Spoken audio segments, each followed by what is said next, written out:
The situation in Syria is said to be fluid, but it's closer to a powder keg. One wrong move and things could get ugly. It could escalate into another full-blown war. There are two places where it could erupt.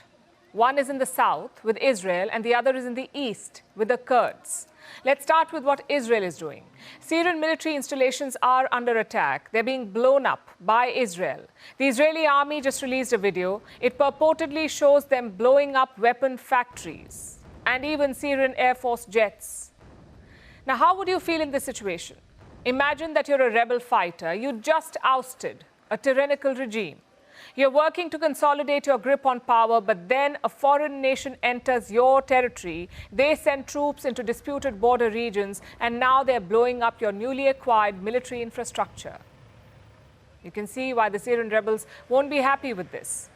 Israel says it is doing all this to secure itself. It says it does not want Syrian military assets falling into terrorist hands. But what they're doing also has side effects. It is likely to anger the new rulers of Damascus and perhaps encourage them to hit back. Even Israel's big brother, the US, is wary about this. Again, the Israelis have been clear about what they're doing and why they're doing it. I think across the board, when it comes to any actors who have real interest in Syria, it's also really important at this time that we all try to make sure that we're not sparking any additional conflicts. That's also an important objective. US Secretary of State Antony Blinken is in West Asia again. It's his 12th trip to the region since last October, since the Gaza war broke out. But this time his focus is Syria. His goal is what he stated, to prevent additional conflicts. Israel is one potential spoiler in Syria, but Washington seems to be more concerned with another foreign actor, and that is Turkey. Antony Blinken flew down to Ankara yesterday. He met with Turkish President Recep Tayyip Erdogan and their Foreign Minister Hakan Fidan. Blinken's first goal was to get the Turks on the same page. While the US and Turkey are technically allies, they're both NATO members, they have been on opposing sides in Syria. The countries back separate rebel groups, and these groups have been clashing. We've told you about the Turkish interest before. They're dead against the Kurdish forces in northern Syria. Turkey has a large Kurdish population, and some of them want a separate country for Kurds. And Ankara has been fighting the separatist forces for decades. It believes that the Kurds in Syria are working with their brethren in Turkey. So Ankara has used the turmoil in Syria to go after the Kurds there. The rebels backed by Turkey attacked the city of Manjib this week. This city was held by Kurdish forces earlier. There were clashes in Manjib all week. Reports say that more than 200 people were killed. But a shaky ceasefire now seems to be in place in Manjib.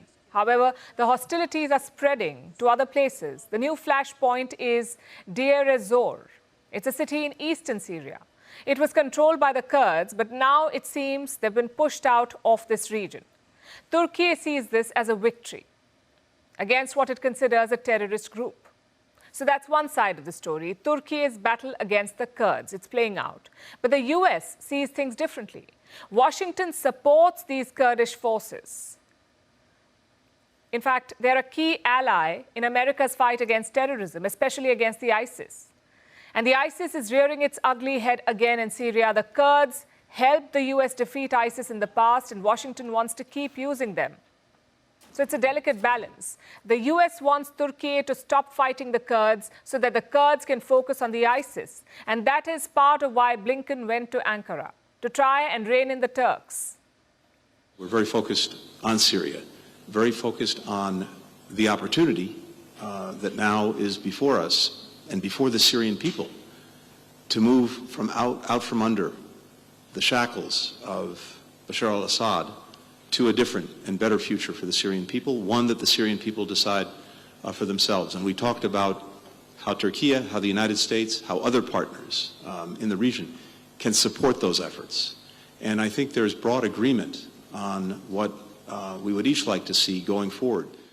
Saving the Kurds isn't the only thing on Blinken's agenda. The US also wants to make use of Turkey's influence in Syria, of their ties to the new people in charge.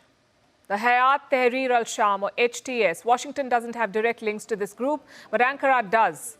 Turkey's Secret Service chief was spotted in Damascus yesterday, around the same time that Blinken was making his way to Ankara. Turkey also announced that it plans to reopen its embassy in Syria. The embassy has been closed since 2012. Now they want to reopen it. Turkey has appointed a temporary chargé d'affaires. It's clear that Turkey is trying to work with the new Syrian government. And the US wants to make use of this. They also want a seat at the table. So this is the situation. It's currently advantaged Turkey. They have the ties to power. They are the ones backing attacks on the Kurds. And they are the ones best placed to avoid a new war. Will the US be able to convince Erdogan to ease the pressure, though? Or will Turkey push forward with its own agenda, risking even more conflict in Syria? We'll keep tracking the story as it develops.